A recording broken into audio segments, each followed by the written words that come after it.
This is RC. It's your girl K Marie. Hey Wilk. It's your boy Black. It's your girl Lady. And I'm Sirr, and you listening to 2020. 2020. 2020. 2020. 2020. 2020 podcast. 2020. I did that one for you. Thank you for tuning in to another episode of A Business Minute. I'm your boy Sirr, and today I got a special interview with Miss Bryshaila Reese. Now, Miss Reese approached myself and my girlfriend one day. We were sitting there having lunch downtown, and these two lovely young ladies, Miss Bryshaila Reese and Jade Lucas, approached us and started just talking about their businesses. And it was so refreshing to have someone speak to you and approach you in a polite manner. And it impressed me so much that I had to do a business minute with both of them. So this is the first of a two-part business minute. The first again with Miss Bryshaila Reese and the second with Miss Jade Lucas. So take a listen. I really hope you enjoy. Thank you. So thank you for tuning in to another episode of A Business Minute. I'm your boy Sirr. And today I got special guest Miss Bryshaila Reese. How are you doing today, man? I'm good. All right. So Miss Reese, if you could, just tell our listeners what it is that you do.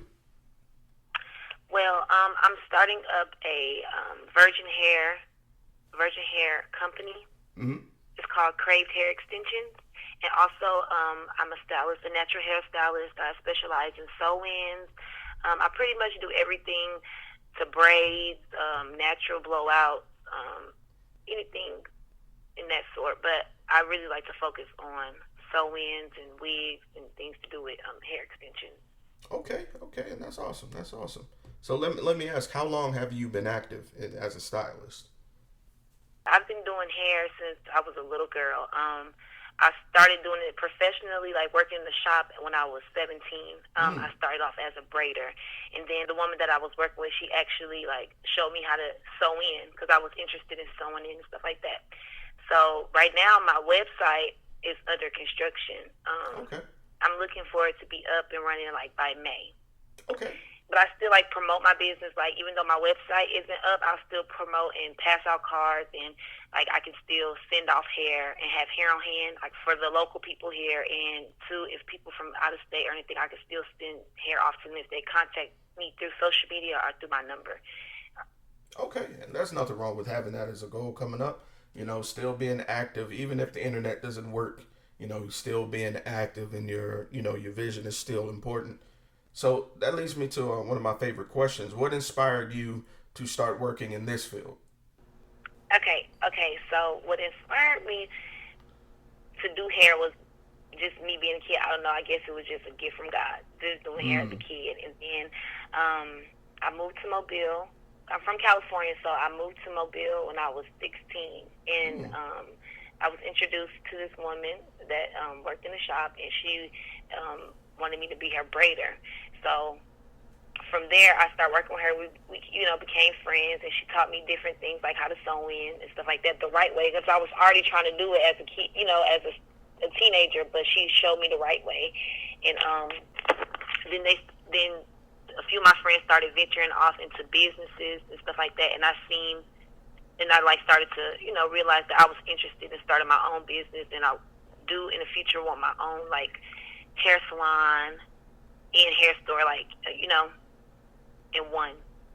Okay. And there's nothing wrong with that. I think it's important for someone to be mentored to, especially in this field, because taking someone under your wing is like leaving a legacy, because hopefully in the future, you'll do the same thing. You'll pick someone up, show them the ropes, and set them on their goals, So that brings me to one of my important questions, with this being, in the starting phase, and you've, kind of had that guidance, on how to learn things. Were there any obstacles along the way that you encountered? Yes. All right. Yeah, there were a few, but a lot, but I'll say a few. I'll say, I've been back in Mobile for a year. Okay. So I left Mobile in 2016, and I went back home to California, and that's where I said I wanted to start my business out there and start promoting myself out there, because they didn't really have a lot of women doing it out there, so I wanted to bring it to the city that I was from. So when I went out there, it wasn't as easy as I thought it was going to be because like I had to get a job.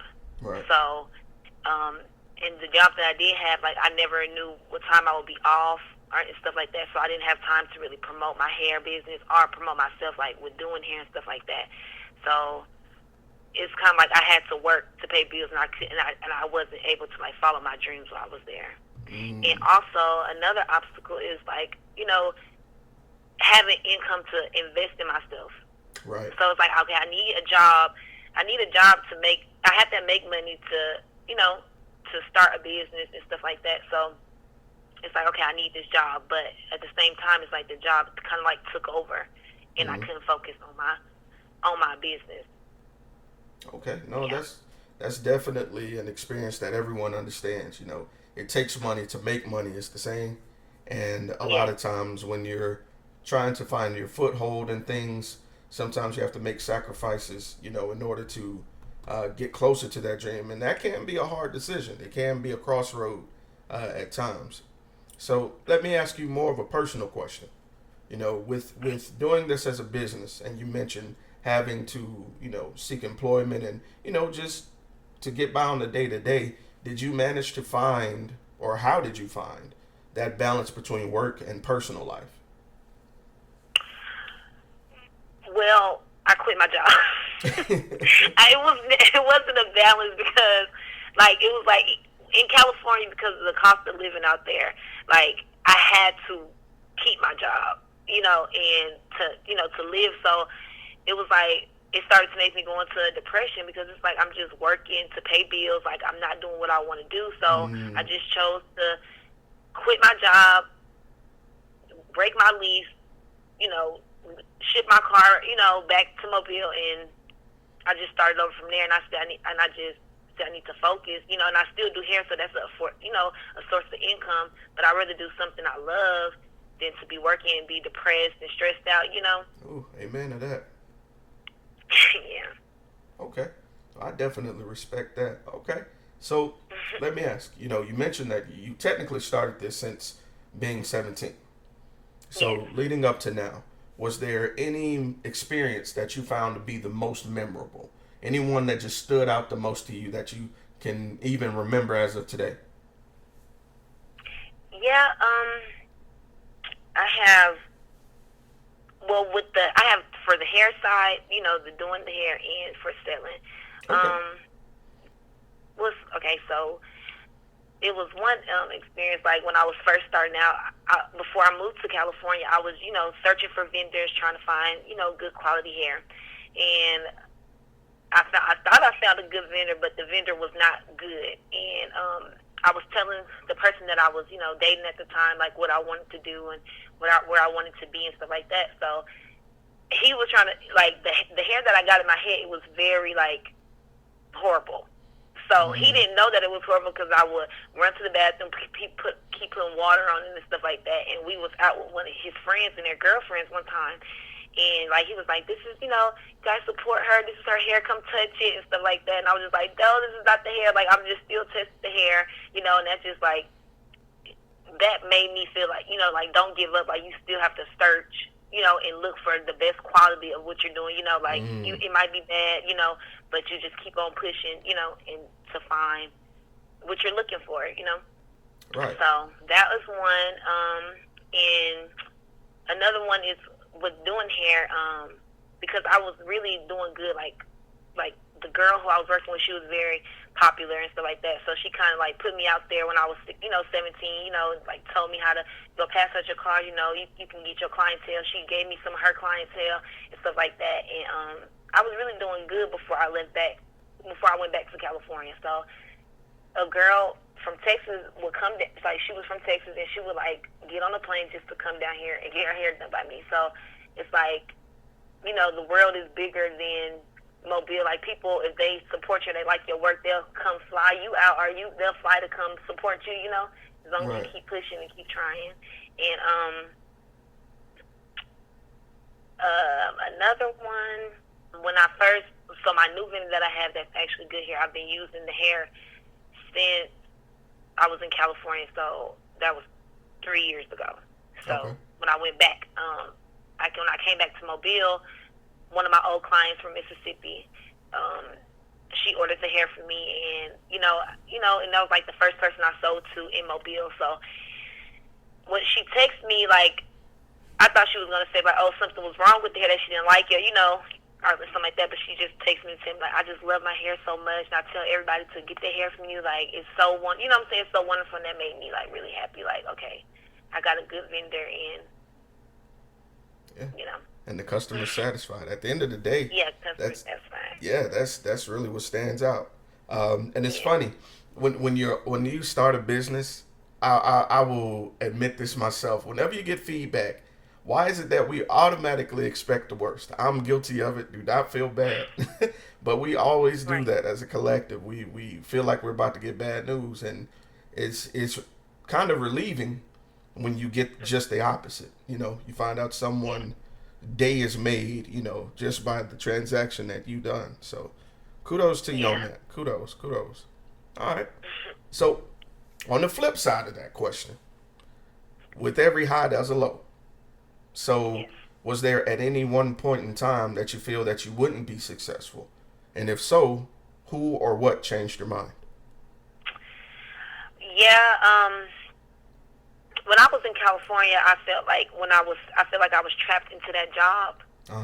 That was when I felt like, like if I stay here, then I'm never gonna make it. Like, I'm never gonna be able to do what I want to do, because I'm gonna be stuck in paying bills. And I just felt like I was gonna be, working at this job for 10 years. It was a good job. I worked for the post office, but that's not what I want to do. And I also have like family members who have, who had money and stuff like that. So, they'll know my dreams and stuff like that, and they'll act like they're, that they're supportive. Like, yeah, we're gonna do this. They'll just talk. But when it came down to it, like, well, let's order some hair on hand. Like, I'll flip you, make your money back, plus I'll give you some money. I just want to have it on hand to get it out there. And if you invest in me, then maybe I won't have to work. If you have the money, and I can try to, promote something like that, and they'll say like, yeah, it's all good. But when it came down to it, it wasn't. So I felt like, well, I'm gonna have to just keep working. Like, maybe, I'm just gonna have to keep working and living this life. And that's what made me start getting depressed, because that's not what I wanted to do, and it was not making me happy at all. So that was like my lowest point. Okay. So I mean, to be honest with you, a lot of times, so many of us are hung up on the security of having a job. That stability that will linger in that depressive state for a long time. So to hear that you let you cut it loose to pursue your dream, and a lot of people call other people crazy for making the same decision, but I think it's sane. I think it's crazy to stay somewhere where you're unhappy. Right. So I think it's incredibly courageous of you to do that. So let no one tell you different. So going to the next question, Ms. Reese. And I call this the long-term question. So if you need a moment to think about this, I totally understand. All right. So where would you like to see yourself and your business as a brand in 1 year, in 3 years, and in 10 years? In 1 year, I would like to have, I'll just say my website to be successful, and people from different, all the kind of different cities, supporting that. Right. In 3 years, I would like to have my own shop in hair store. Like, I would like to have a storefront for the hair. Plus, I would like to have chairs, for me to do hair, and for other women to come in and do hair in 3 years. And in 10 years, I want to have a few successful businesses. I want to maybe work in the industry with celebrities and stuff like that, travel the world, and do what I love to do in 10 years, and have, a few successful businesses. But I also have other things that I want to do as well outside of the beauty. But I feel like I need to tackle this first, and just always focus on this, because a lot of people, they'll get one task, and then they're like, okay, now I'm going to do this week, and then I'm going to do this, and they just get so discombobulated and forget what, and they'll never get their their first dream done. So I feel like I just want to focus on this, and once that's done, then maybe in 10 years too, like after my stuff is successful, like I'll go off and I'll start one of the funeral homes, you know, and invest in that, okay. like that. Yeah. No. I definitely like that. Having your plan and steps for success is definitely a good idea. You know, stepping stones, and also it ensures that you don't get complacent. So you'll continue to strive for it because you know that, okay, once this is successful, there are other ventures I want to get into. So I like that. I'm gonna keep that on record for myself. All right.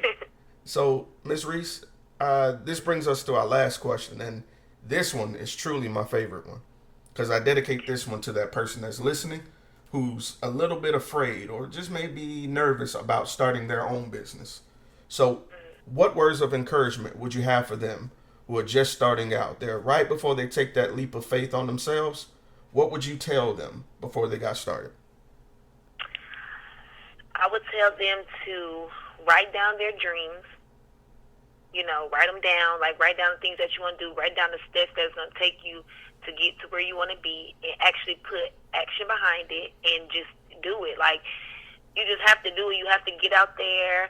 You have to, whatever you're doing, like, you know, get out there, promote yourself, talk to people, network with people. Don't be so, you know, closed off. You need to be sociable if you're trying to, you know, get somewhere in life, like with people buying things from you or whatever.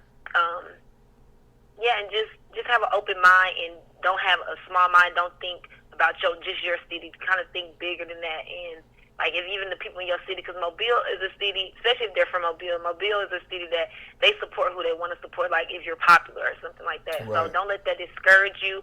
Just keep pushing. There's people out there who will still support you. Go to people events, support other people. Right. And I feel like that energy will come back onto you as well. Like, if you go out and you support and you help other people, and even if somebody is doing the same thing as you, like, say you're out of town, like, and you know it's a girl who do the same thing that you're doing, one of your clients wants you to do, and you're gone, like, give that client to that person, you know, because once you put a mark on your people and your clients, they're always going to come to you. And everybody is unique in their own way, so everybody do things differently. So Don't be scared or feel like that person, you can't support this person because they might come up before you. Like, you can't think like that. Right. You know, and just keep striving and keep pushing, because it's gonna come together if you just keep at it. All right, I love it. It's enough money in Mobile for all of us. Someone told me that, and that really resonated with me. And hearing you say that is definitely confirming it is true. And also, to tag on something you said, don't be afraid to market yourself. You know, get out there and make a name for yourself. Because Miss Reese actually approached myself and my girlfriend while we were on a date and just started talking. And I was so shocked because you rarely see that anymore. You know, people are so secluded nowadays that they rely solely on social media. But the fact that you and Miss Jade just walked up to us and just started talking. And that's how we got this interview done today. So because to add on to that, it's like social media. Yes, like people, they don't know what's real and fake on social media. It's a lot of people that's putting up a front, you know. But when you actually interact with a person, you kind of you can see their facial expression, their vibe. You know what I'm saying? You can feel that vibe. Social media, you can't really feel it. It's like you don't know what they said. They selling you, you know, what they selling you, what kind of person they are. And I feel like it's very good to interact with people because, like you said, people don't do that no more. They sit behind a computer or their phone all day. Like, even if you go out with people, they're just sitting on their phone, out to eat. You know what I'm saying? They're focused on the internet. Like, nobody really interacts anymore. So I feel like that's good. All right. So kudos to you again, Miss Reese. And I wanted to ask, just in case somebody out there wanted to get in touch with you, wanted to, you know, maybe make an order, how could some of our listeners reach you? Well, my phone number is 251-487-9607. You can add me as a friend on Facebook at Bryshaila Reese, BRYSHAILAREESE. You can follow me on Instagram at _shoutout2 Bird, BIRD. Yeah, that's how you can reach me. All right. Well, Ms. Reese, it's been a pleasure interviewing you. I really appreciate you taking time out your day to sit down and really talk to us and tell us about yourself. Thank you again. It's been a pleasure. Thank